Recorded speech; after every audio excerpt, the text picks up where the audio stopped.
Hello everyone, I'm author E.H. Allen, and welcome to the new YouTube channel, Prince Dakota's Adventures. I'm the author of several books, but I'm a novice author, and my books are self-published. But I'm not going to talk your ears off. I'm going to get right to the point, unlike a lot of people on videos who just talk and take all day to tell a story. I'm going to be reading my books a chapter at a time, with emotion, and then posting each reading. I'll post videos each week until the first two books in the Prince Dakota series are complete. It'll take several weeks to completely read both books since I have a regular job and won't have time to read every day. So I'll start with the title, then table of contents, and then begin with the prologue followed by the chapters. The first book is Prince Dakota and the Multiple Universe Guardians, Induction. The second book in the series is Prince Dakota and the Mugs, Alpha, Omega, and Evil Daryl's Army. The Prince Dakota series is a spinoff of my first series, Richie Millstone, the Firewater Dragon, and the Platinum Water Crystal. The Richie series currently has 4 books. Others are planned, but I wanted to focus on shorter books and a more adventurous story. So now we begin. The first reading will be the table of contents and the prologue. I'll read a few pages at a time, post it, and then continue since it takes too long to upload 35 minutes of video. So I'll try to talk and keep it around 10 to 15 minutes. I don't want to talk too long at one time because that can be annoying. But today, I just wanted to introduce myself, read the table of contents, and the synopsis. The first reading from Chapter 1 will be posted later. Welcome back. Took a little short break, but you can't tell because it's edited. But anyway, this is the first book in the series, Prince Dakota, Angel, and the Multiple Universe Guardians, Induction. And that's the second book in the series, Prince Dakota and the Mugs, Alpha, Omega, and Evil Daryl's Army. And then that's the first book in the Richie Millstone series, Richie Millstone, the Firewater Dragon, and the Platinum Water Crystal by E.H. Allen. And my picture is on the back so everybody knows it's me.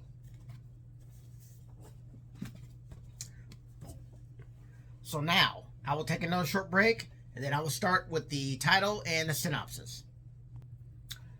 Welcome back. So now we begin. Prince Dakota Angel and the Multiple Universe Guardian League, Induction by E.H. Allen. The characters and events portrayed in this book are fictitious. Any similarity to real persons, living or dead, is coincidental and not intended by the author. So this isn't real, not based on a true story and all that. This book is dedicated to my deceased mother and eldest sister. Now the table of contents. Prologue, Ascension. Chapter 1, Cracked Up and Detoxified Prince. Chapter 2, Moles, Light Bulbs, Carrots, and Great Danes. Chapter 3, Hairpins, Plastic, Nuts, and Buns. Chapter 4, Rainbows, Sapphires, and Blue Diamonds. Chapter 5, Beavers, Bridges, and Bolts. Chapter 6, Bombs Are Us. Chapter 7, Neutrons, Tobacco, and Firearms. Chapter 8, Twilight Stars, Red Tomatoes, and Blue Grass. Chapter 9, Watts, Bunnies, and Foghorns. Chapter 10, Love, Marriage, and Assassinations. Chapter 11, Dancing Vans and Granny's House. Chapter 12, Beavers, Microwaves, and Cubes. Chapter 13, Red Tortilla, Blue Flowers, and Black Iron. Chapter 14, Black Whoppers, Birds, and Tacos. Chapter 15, Trimmers, Crates, and Iron Pipes. Chapter 16, Chains, Weeds, Filet Mignon, and Golden Eagles. Chapter 17, Cherry Bacon, Cheese Fries, and Blue Avatars. Chapter 18, Buns, Rubies, and Vicious Ghosts. Chapter 19, Red Barns, Mooncakes, Dodgeballs, and Divas. Chapter 20, Hot Knives, Tasty Medicine, and Broiling Butter. Chapter 21, Sweet Pie, Blue Cherries, and Red Limes. Chapter 22, Puffins, Ocelots, and Lavender Mud. Chapter 23, Tickle Sticks, Rainbow Balls, and Blue Poop. Chapter 24, Sweet Beef, Blue Stars, and Eerie Angels. Chapter 25, Fresh Juice, Gold Locks, and Balls. Epilogue, Tricks, Traps, Myths, and Fairy Tales. I will take another short break, then I will get started with the first chapter. Hello and welcome back. We will get started with the first chapter. Not the first chapter, the prologue. Prologue, Ascension. Europe during World War II, sometime in the early 1940s. Oma de Sala, an extremely old, omnipotent being, stood by quietly as she watched Jewish people being ordered to go into gas chambers to be murdered by German troops. Oma was an ultra-ascended being, and she was one of billions that existed throughout the Mir, or multiple universe realm. Most people's souls ascended to a higher plane of existence upon their corporeal deaths, but some were able to ascend their entire bodies either by extreme mental discipline or with help from another ascended being. All ascended beings were allowed to help 100 other people ascend upon their deaths. The ultra ascended beings were allowed to do many more than that, and Oma was in charge of helping 1 million in this universe. Other ascended beings helped other people from different species on many planets and other universes, and the one Oma was in. Next paragraph. I will never understand corporeal beings' insane behavior for randomly killing innocent civilians. Oma said quietly as she observed how harshly the German Nazi soldiers were treating the men, women, and children. It was appalling, but she could not interfere with the soldiers' actions since they had free will. She was once a corporeal being that lived over 14 quadrillion years ago on an Earth in another universe. She was an Alteran when she was alive. Now that she was ascended, she was no longer any particular type of species. She simply lived on a higher plane of existence. She was currently in charge of recruiting children destined for death to be ascended guardians who would protect the multiple universe guardian kids and young adults, ages 10 to 21, chosen to protect the innocence of the Mir. Oma's universe was the oldest of all the multiple universes at well over 75 trillion years old, and all universes have been born from hers. The lifespan of all universes was 100 trillion, at which time they began to collapse to compress down to an eventual pinpoint. But that process took another 100 trillion years, and then it would explode again into a big bang to start all over again. Her universe had already been through this process dozens of times. She smiled when she sensed a special partially ascended corporeal being behind her. Next paragraph. Good morning, Oma. Nice gown, Dakota Angel said with a friendly grin as he walked up behind her.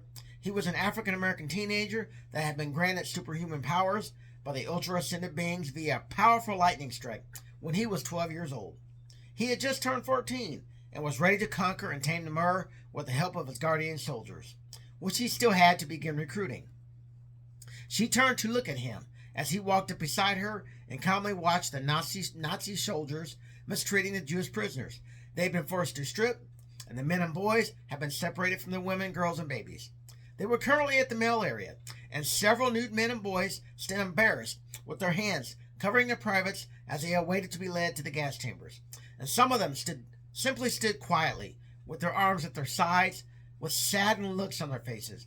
Many of them suspected something bad was about to happen to them, but they were told they were being taken to the showers to be cleaned before they were processed and assigned living quarters. The Germans had no intention of placing them there. Next paragraph. Good morning to you, Dakota, and thank you. You have on a nice African ceremonial gown, I see. How are you today?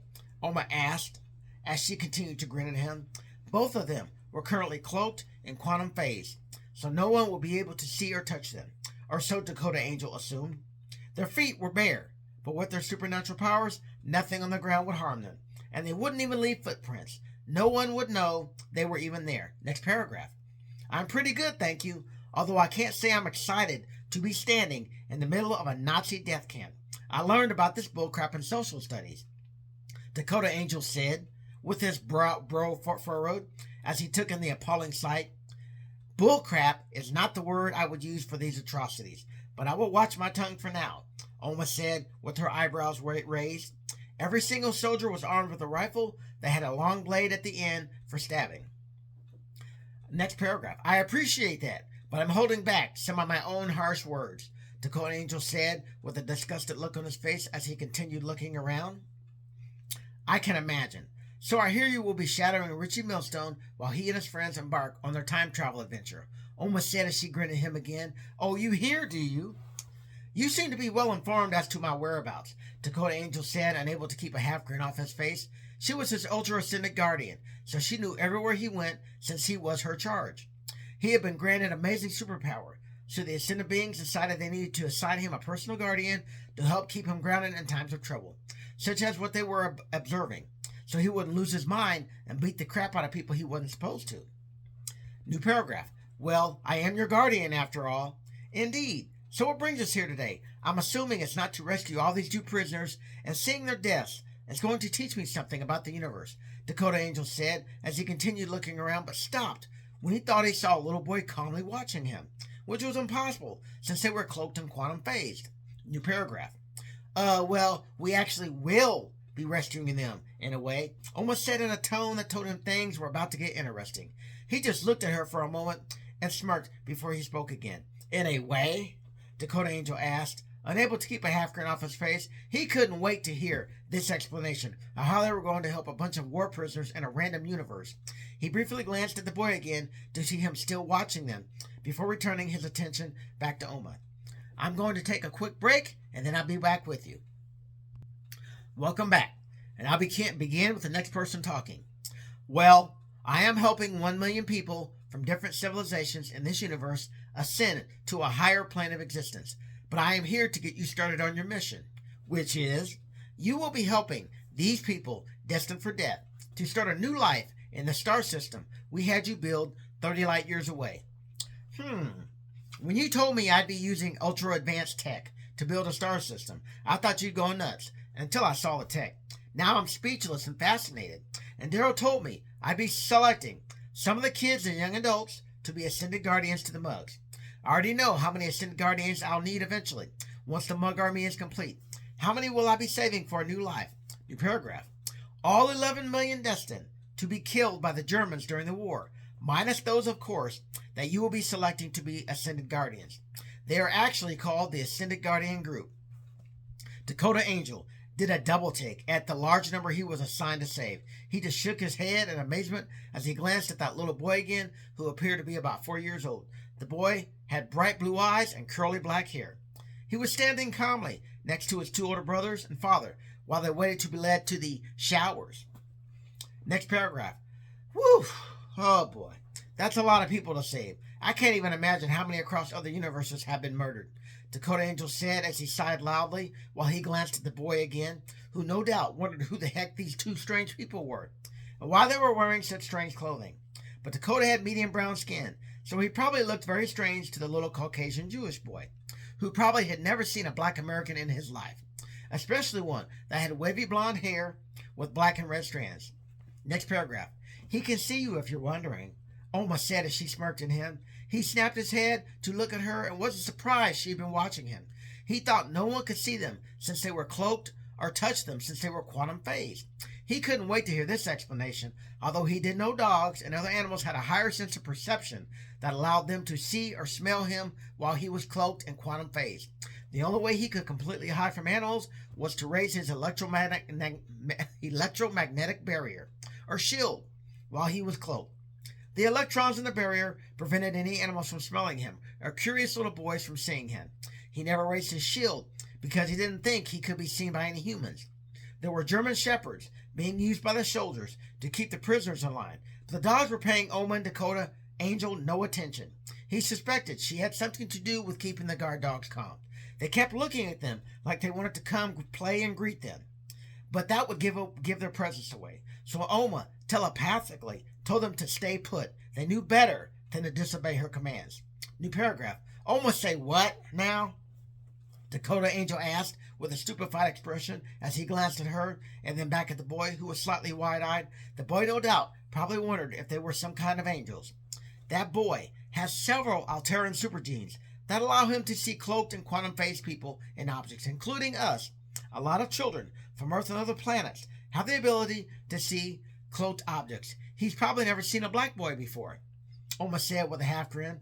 Dakota Angel chuckled a moment at the latter comment before he responded. New paragraph. Of that, I'm certain, since he's Jewish and from Poland. I don't imagine there were a lot of blacks in Poland in the 40s, and he's probably wondering about the sparkling gowns we both have on and why we're not naked, Dakota Angel said with a wry smirk as he suddenly waved at the boy, who simply smirked and waved back. He was certain the boy knew they were special, but was smart to stay next to his family. The boy's older brother saw him waving out the corner of his eyes and glanced down at him. They were close enough that they could hear the conversation. The boy spoke Polish, but Oma and Dakota were able to understand them since with their superpowers, they could understand any language in the universe. New paragraph. Alec, who are you waving at? The older brother asked with a hint of attitude. His big brother appeared to be about 13 and had typical teenager attitude. A black boy over there, and he's standing next to a woman. They're both wearing glowing gowns. They look like angels, but you can't see them, can you, Bart? Alec asked as he glanced up at him thoughtfully.